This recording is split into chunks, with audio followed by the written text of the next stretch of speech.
Today, we're gonna go through 8 things most people miss when buying a house. Including one tip that bugged me every day for a year so bad I had to sell the place.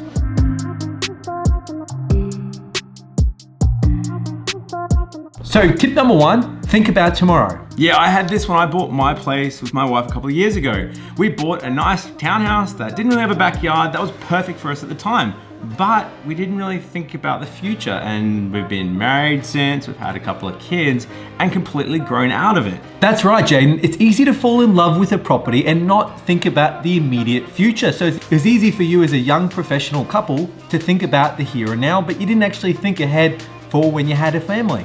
Yeah, another common one is with downsizers. They might buy a 2-story house, but not realize that it's pretty hard to walk up and down those stairs. So just try and think with the future in mind. I'm talking not 1 to 2 years, but maybe 2 to 5 years, because if you're buying a property, as we've gone through in a bunch of other videos, it can be expensive and it's not super easy to move out or extend, in my case, because of the townhouse.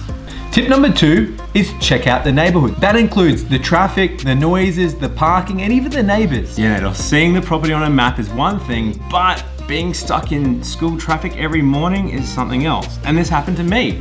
A few years ago, my wife and I, Monique, bought a place on the Gold Coast, and we were gonna live the perfect life. We were gonna live on the coast, go to the beach on the weekends, and then commute every day, which was fine for the first month. Then we didn't realize that the traffic could go between 1.5 to 2 hours a day. And after doing it for, like I said, less than a year, we had to sell up and move. So I definitely suggest, before you buy a place, go beyond Google Maps.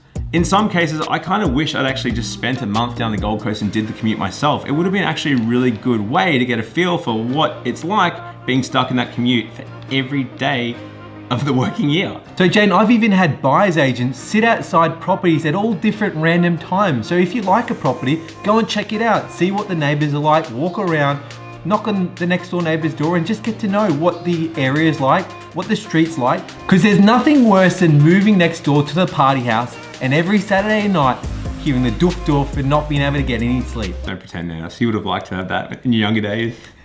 No, you wouldn't. Yeah, you would. Yeah, now it's just to add to that, some small things can be really annoying.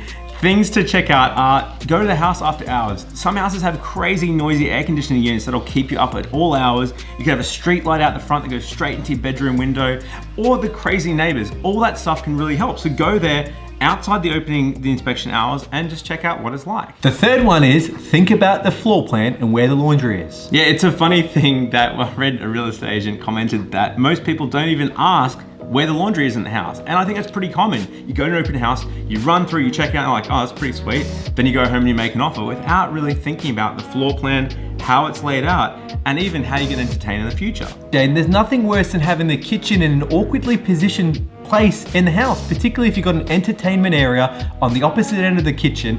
Logistically, it can be a little bit hard when you're entertaining, trying to walk back and forth to the kitchen. I've even seen places where the laundry is on the opposite side of the house from where the clothesline is. You gotta walk the way through with all your stuff. It's just annoying. So check that out. Look at the floor plan, try and spend a bit of time there and play through in your head, well, if I live here, where am I gonna put my stuff? Because it will make a difference. Step number 4, find out if you're gonna lose your view or live in a shadow. Yeah, that's right, Nathan. In a lot of areas in Sydney, Melbourne, and even Brisbane, there's a lot of development going up in the suburbs. And this is great for some people, but not if you're the house that lives next door and you're gonna get a big shadow, or maybe a beautiful city view that you're spending a lot of money on is gonna get taken away. So Jen, what are some practical tools we can use to avoid having this happen to you? Yeah, a few websites include the Urban Developer, there's a planning portal for the New South Wales government, or PD Online if you're here in Brisbane. You can check out and see if there's planning permits or there's developments going up next door, or ask your solicitor before you buy a place to do some development searches just to check that that beautiful view isn't gonna go away. Step number 5, checking out local crime rates. Jayden, are you stealing my wallet?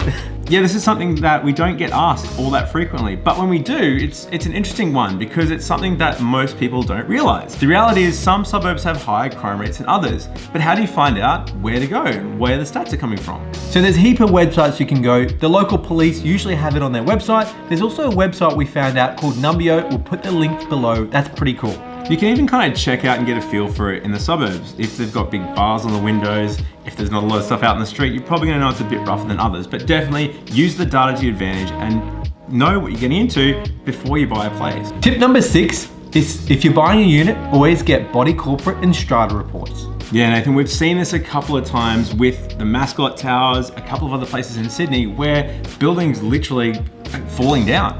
And it was documented potentially in the strata reports that you would have had access to. So before you buy a place, we can't stress this enough. If you're buying a unit, if you're buying a townhouse, pay to get the strata reports. It can save you hundreds of thousands of dollars. Tip number 7, think about your financial lifestyle. Yeah, that's right, Nathan.